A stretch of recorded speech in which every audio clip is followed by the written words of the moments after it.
Hey, how you doing? Welcome back to the podcast. And today I wanted to take you on a bit of a story journey today about the time I was in Indonesia, in Lombok. And basically I had organized to stay through couchsurfing. If you guys don't know what couchsurfing is like Airbnb, except it's free. You trade your culture instead of money, and so you can stay at people's places while you're traveling the world. And basically I met someone through this website, and he was living in a village in Lombok, which is an island east of Bali in Indonesia.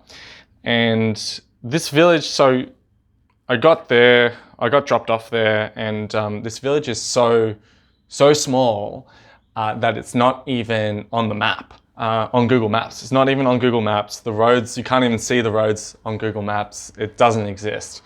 If it's not on Google Maps, it doesn't exist.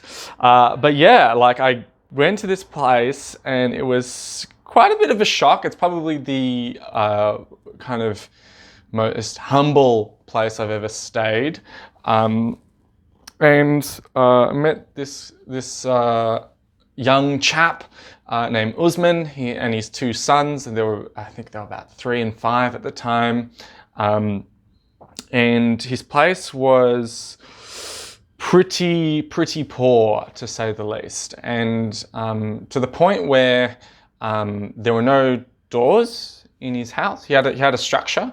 There were no doors, and to kind of close the structure, he had a bit of plywood that he would put in the living space, and just to kind of close the door kind of thing, which is pretty wild. And what else?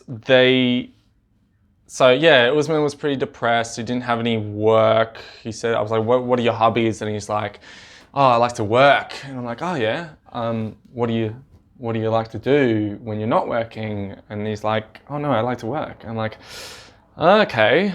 So when you like work, when you have like, a couple of days a week, maybe, how many days a week do you have of work? He's just, one. So, 1 day a week? No, 1 day a month. So yeah, he was pretty depressed because he wasn't working. And yeah, it was quite difficult, to say the least, as just a backpacker, just going, okay, yeah, sure, nice to meet you, going into this kind of environment. This village itself was super dirty, lots of rubbish everywhere, lots of chickens pecking in the rubbish, which is always a great sign. Organic free-range chicken. Next time you go to Indonesia, you'll know that the chickens are organic, but they also eat rubbish. So I guess that's better than what we feed them here, but who knows.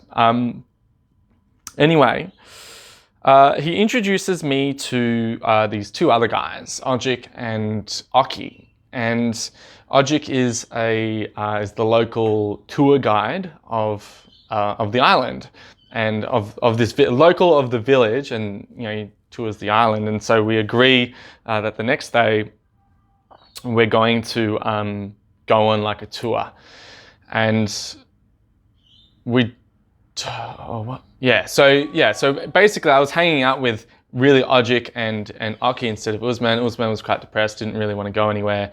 I went to see his farm and his village and his mother and his uncle and whatnot, and really lovely people. Again, English was not spoken, so it was quite hard to communicate. But it was definitely a memorable experience. Anyway, how I met Oki. So we go on this motorbike tour of the local surrounds, and what did we do? Yeah, this is the next day, and we kind of do a bunch, and Oki is with his friend, and we go to the aqueducts, which is wild. This is probably my favorite part of the story. And we go to these aqueducts, and basically there was a new one and an old one, which is like hundreds of years old. and it's basically bringing the water from the mountain to kind of the coastal areas, right? And he's like, yeah, let's we're gonna go swimming, and it's like a natural slide. And so basically I was sliding on my ass, and down this fucking rickety, not rickety, it was all cement, but and rocks, just rocks of just, and it was like really gushing water. And it's like, yeah, come on, it's great. And I'm like, and I did it twice, and then the second time I kind of grazed my back against the cement. But the funny thing was they were like saying, oh, don't go to the new one because people get cut up there. I'm like, oh, okay, great. But yeah, it was a bit of a local tourist attraction, and glad that it didn't cost anything. It was free. And then Ojik kind of took me around Lombok, and later that night, I believe, that night we went out to the club, to the beach club, and Lombok is predominantly Muslim, and so it's kind of interesting to see that these boys, going to the club, being a bit cheeky, getting some alcohol, It was pretty fun. Anyway,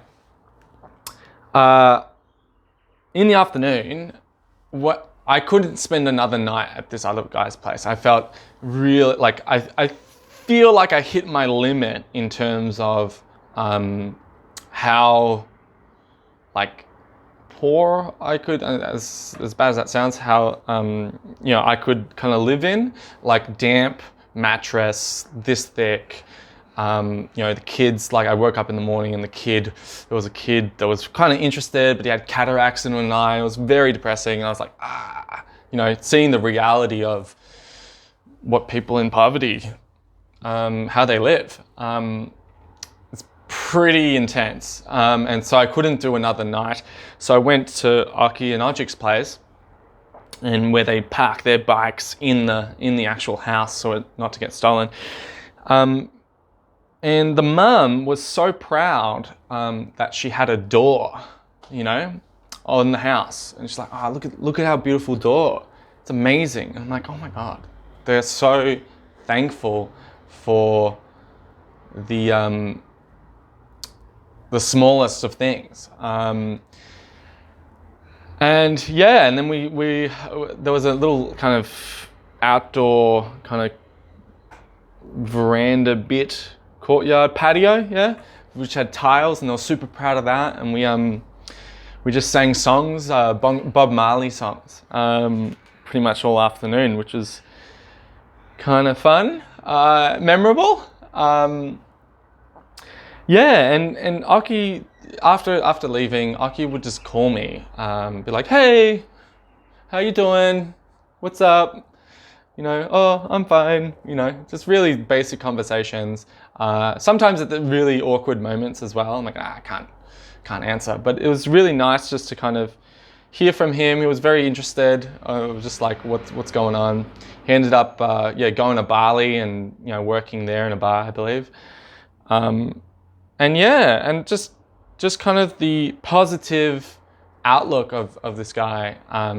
It's really nice to see, and really kind of like, if you don't have anything, it doesn't matter type of thing. There's always community, there's always, friendship.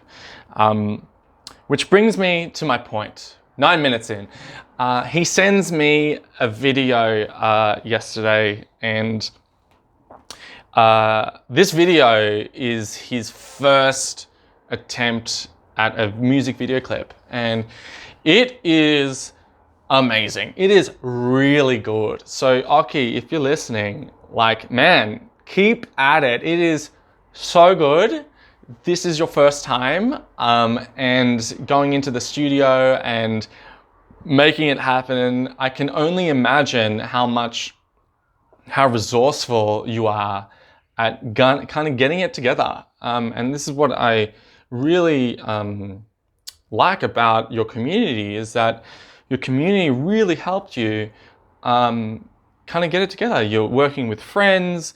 They're really pushing you to be creative.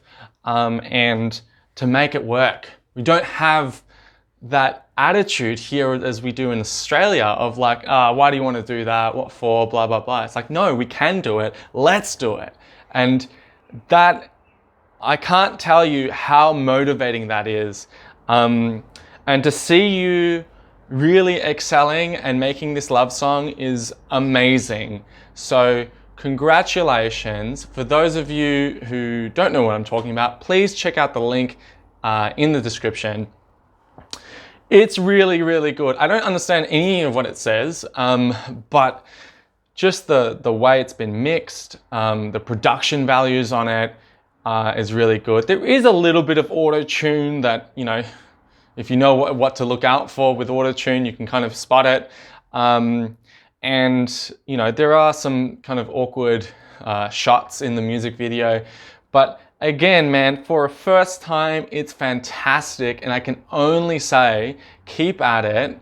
And I know the Indonesian internet blows up. So if you can get it, if you can get your Indonesian friends, you listening at home, if you can get your Indonesian friends to share this, then hopefully we can get it to blow up, because man, this guy is definitely one of the most positive guys I've ever met. Really, really just smiling all the time, happy all the time.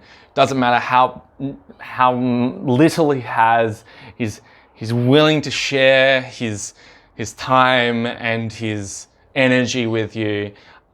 So please, I would say, give it a share if you like it, and share it especially to your Bahasa speaking friends. Thank you. Thanks for listening. And I'll see you next week or next time.